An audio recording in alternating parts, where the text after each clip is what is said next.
Melt in your mouth, tender and crisp, these Austrian sandwich cookies are a must-try recipe this holiday baking season. Hey, welcome back to my kitchen. My name is Shanae, and today we're going to bake classic Linzer cookies. I absolutely adore the texture of these cookies. They're light and crisp and simply delightful. And this video is sponsored by Bob's Red Mill, an employee-owned company that delivers highest quality whole grain products to satisfy all vegan, paleo, and gluten-free friendly baking and cooking needs. And today I'm going to bake gluten-free version of classic Linzer cookies. You can use all-purpose flour if you want to, but I'm going to use Bob's Red Mill 1-to-1 gluten-free flour and almond flour. It's going to be absolutely delicious, so let's get to baking. So for this recipe, you will need a little bit almond flour. You can substitute any kind of nut flour. Bob's Red Mill also carries really amazing hazelnut flour, which works perfectly for these cookies. And we're going to use flour. As I mentioned earlier, you can use all-purpose flour if you choose to, but gluten-free flour works great too. And butter, powdered sugar, salt, egg yolk, lemon juice, and a little bit almond extract and jam for filling. So first we're going to beat butter and powdered sugar. Make sure your butter is at room temperature. Most Linzer cookie recipes call for regular sugar, but I love using powdered sugar because it makes the cookies super delicate and crisp, very, very tender, and I love that texture. So we're going to mix the butter and powdered sugar for about 2 minutes, starting on a low speed so that the powdered sugar doesn't fly out everywhere, and slowly increase the speed to medium-high and whip it for about 2 minutes so that it's nice and fluffy, which creates that amazing tender texture.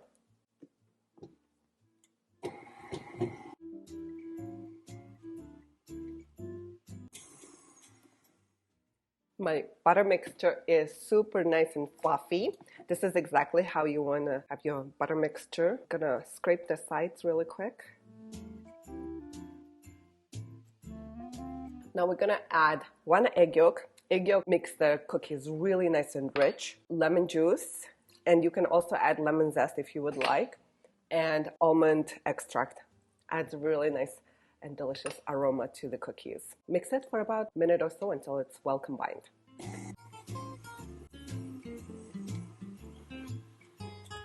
That should do.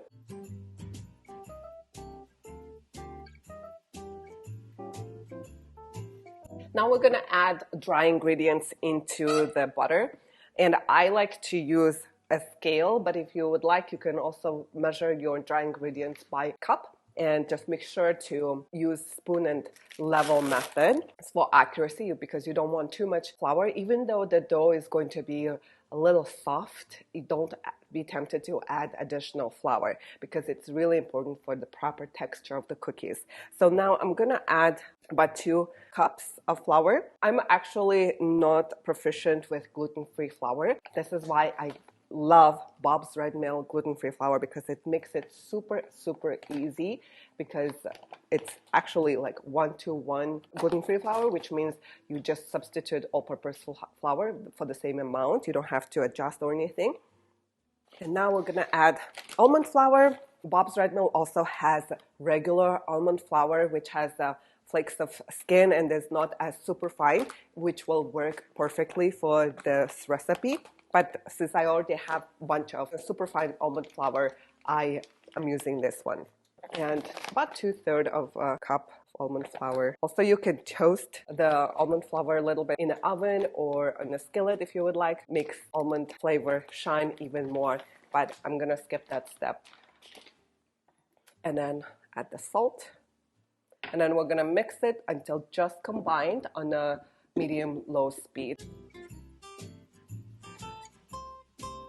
So my dough is ready, and I mentioned earlier, this dough is really soft and sticky, and you're doing exactly right if your dough is really soft. I actually call it a batter because it's very soft to be called dough, but cookie dough nonetheless.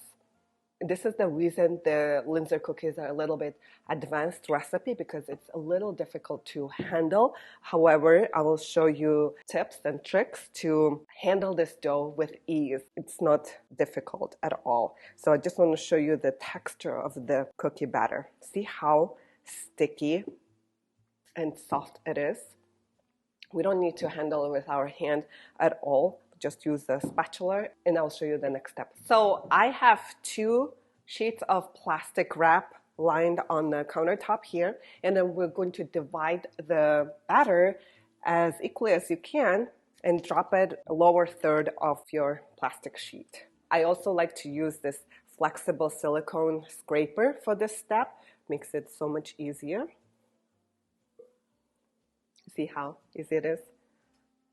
Like I said, it's really sticky dough, so you don't want to handle it with your hands because it will just stick to your hands. Now, the reason we're putting it on the lower half of the plastic sheet is because we're going to cover it like so, and then flatten it into about 1/4 inch thick disc as evenly as possible. And then wrap it tightly, like so. And then we're going to put it in the fridge to set and stabilize and firm up for about 2 hours, for at least 2 hours or up to 2 days. So this is a perfect recipe to make ahead.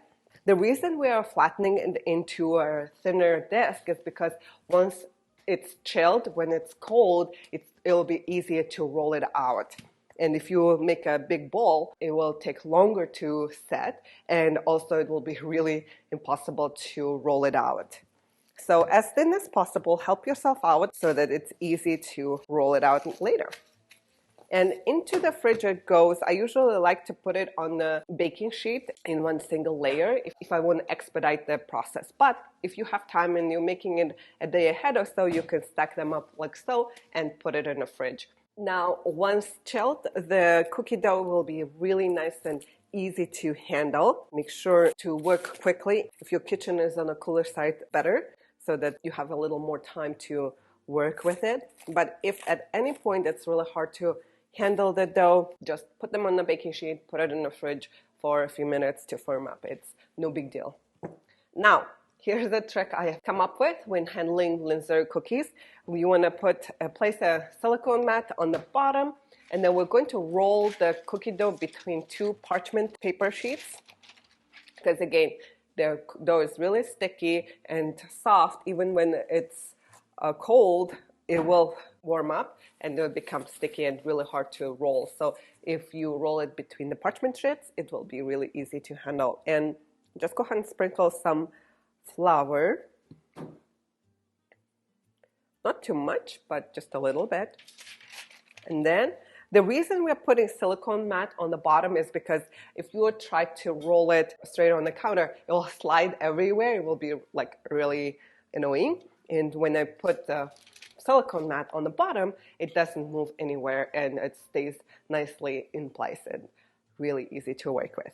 Now, at the beginning, it will be really hard to roll the hard chilled dough. If you need to, you can put it on the counter for 15-30 minutes to like slightly soften it. But again, you don't want to letting it to come to room temperature because defeats all the purpose we're chilling the dough. And it is okay if the dough cracks. Just go ahead and pinch it together and keep rolling because it will stick together just fine. And we're going to roll the dough into very thin disc, about 1/8 of an inch, which is really thin because again, we're making sandwich cookies, and if you have 2 thick layers, it will be really thick cookies. So I like it really nice and thin layers. 1/8 of an inch is perfect. And I love this rolling pin for rolling out pie dough or cookie dough like this because it has adjustable rings. It just rolls it out into an even disc. I really love it. I will include the link in the description below. And just gently keep on rolling. If you need to, you can flip the whole thing over. As you can see, it's cracking because it's still like really cold dough. which is fine. Keep on rolling, and as it softens, you will be able to put it together.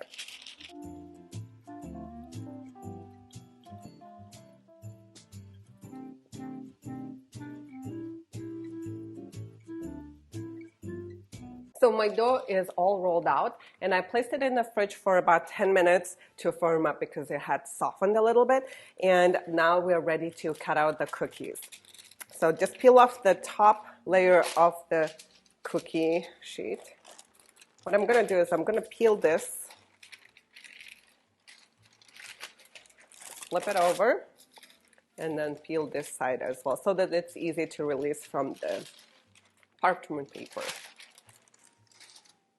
So for cutting out, I'm using a special Linzer cookie cutter, which has nice ruffled edge and also has a different shaped cutouts in the center for the top cookies so that the filling can peek through the top. So what I will do is cut out as many cookies as I can and as quickly as possible so that the cookie stays nice and firm.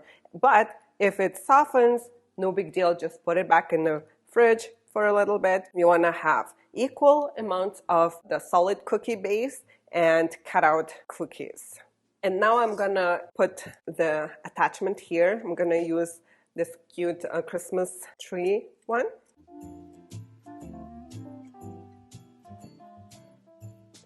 Use an offset spatula, gently peel it off, and don't try to lift it with your hands because you can ruin the beautiful shape. Oh, another tip is you want to bake base cookies on this one sheet and then the top cutout cookies on another baking sheets because the ones with the window bake slightly less time. So keep that in mind as well. And space the cookies about an inch or so. You don't have to space them too much because these cookies are not going to spread. And before baking them though, you want to put them in the fridge for about 15 minutes to chill.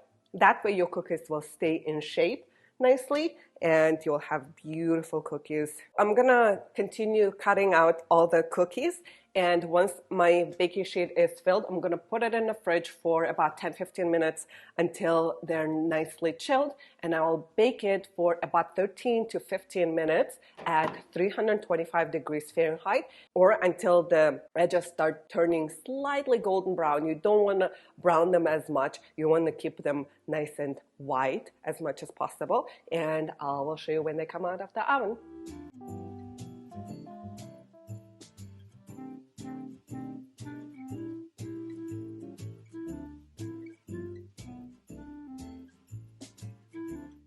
So my top cookies have baked. Once the cookies come out of the oven, let them rest on the baking sheet for about 5 minutes to set. They will continue bake and firm up. Right away out of the oven, they will be kind of soft and you want to let them set.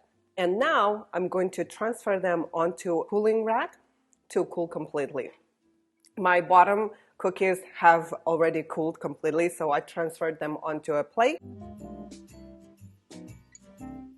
I'm not gonna fill all my cookies right away, but I'm gonna show you how to put them together. Once the top cookies are cooled completely, dust with sprinkle of powdered sugar. You wanna do this before you put them on top of the cookies so that you don't cover up your jam or filling with powdered sugar.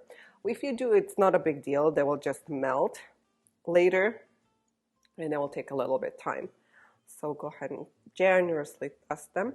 This gives that authentic Linzer cookie look. All right, and now we're going to spread some filling over the cookie base.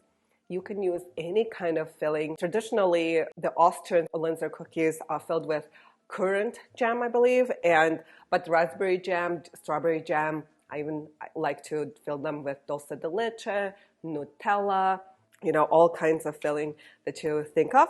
I'm using strawberry jam today. And here's a little trick to it. These cookies are super delicate, and that's why you really want to handle gently. And drop about half a teaspoon of jam on each cookie, like so.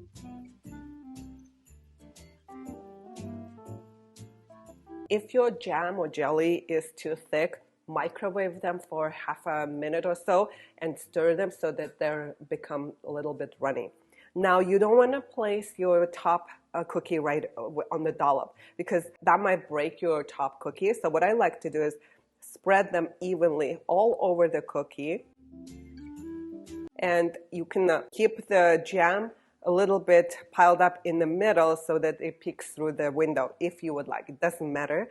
Once we spread the jam really nicely like that, we'll just gently place the top of the cookies. Don't press too hard because, again, these cookies are super delicate. They break really easily, so handle with care. How pretty is this? So festive. See, I just broke it because I pressed it a little too hard on the edge, which is no big deal. I'll try that one. How pretty is this? Super festive. By the way, if you don't have Linzer cookie cutters, don't worry, just use a 2-inch circle cookie cutter. And then for the center, you can use back of a piping tip. So let's give it a try. I love when they're freshly filled and like right away. It's the best texture, super light and crisp. I'm going to try the broken one.